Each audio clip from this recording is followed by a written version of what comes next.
My name is Tyler, and if you had told me 3 years ago that my wife would fake postpartum depression to cover up the fact that she was living a double life with another man, I would have called you insane.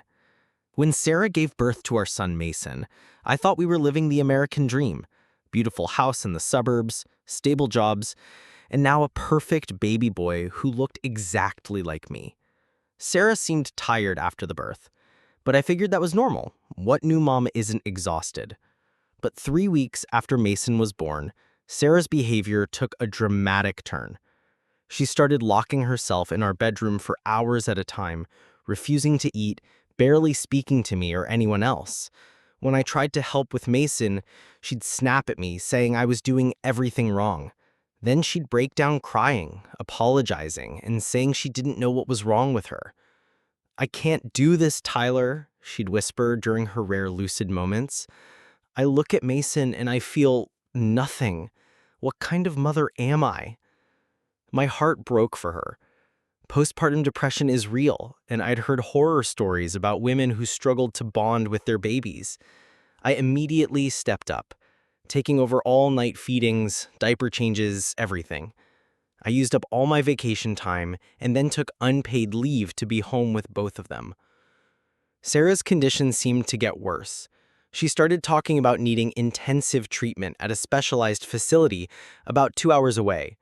She'd found a place called Serenity Springs that dealt specifically with maternal mental health issues.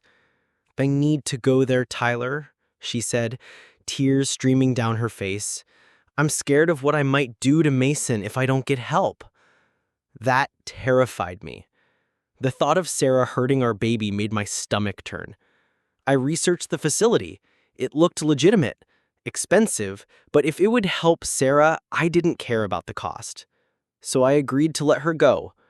The plan was supposed to be 3 months of intensive therapy, with limited contact so she could focus on healing. I would stay home with Mason, working remotely when possible, and Sarah would call once a week to check in.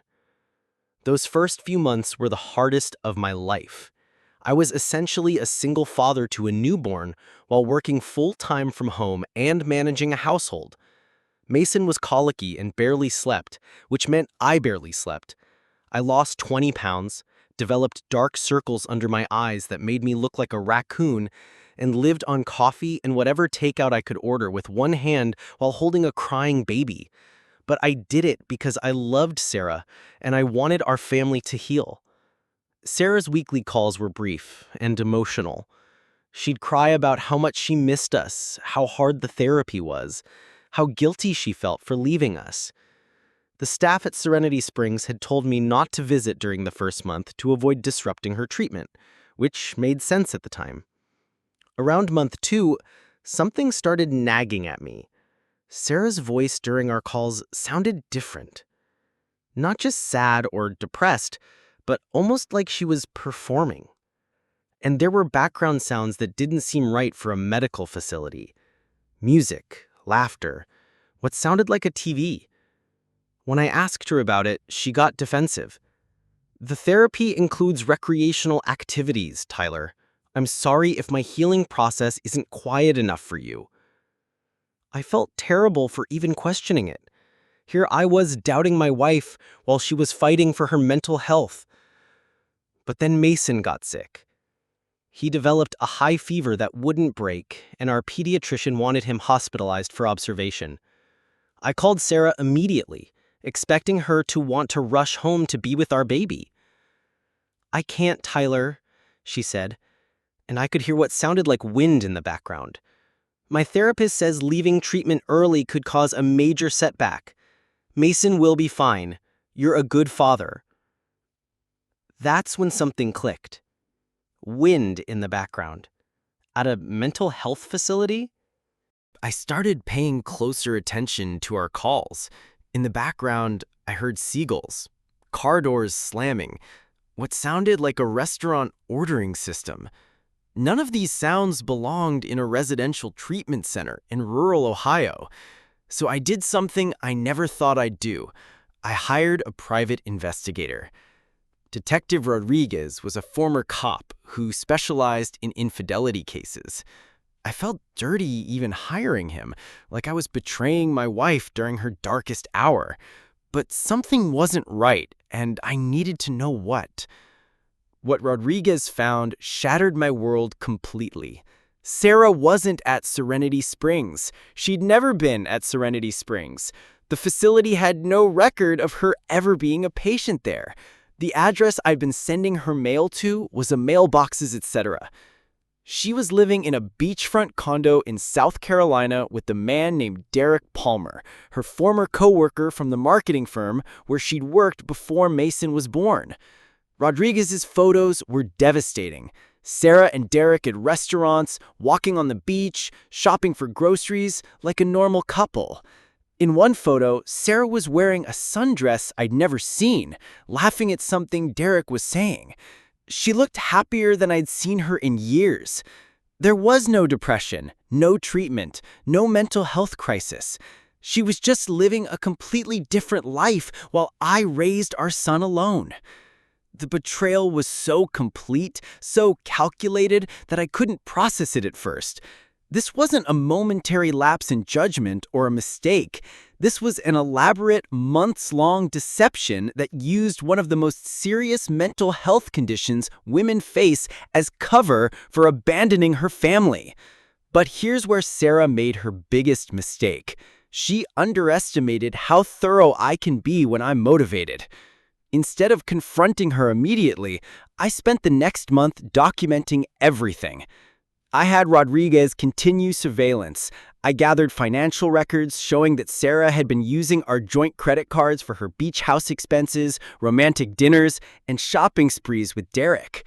I found text messages between Sarah and Derek going back 8 months, starting when I was still at work every day and she was home nesting before Mason was born. Messages planning their getaway, discussing how to handle Tyler, and strategizing about custody arrangements that would give Sarah minimal responsibility but maximum benefit. The most damning message was from Sarah to Derek. Tyler is so gullible. He actually believes the postpartum depression story. I can milk this for at least 6 months while we figure out the divorce angle. The house alone will set us up nicely. They weren't just having an affair. They were planning to financially destroy me and take Mason away from me when it was convenient for them. That's when I realized I wasn't just fighting for my marriage anymore. I was fighting for my son. I documented everything meticulously. Photos, bank statements, phone records, Derek's background check, witnesses who had seen them together. I created a timeline of Sarah's deception that would make a prosecutor proud.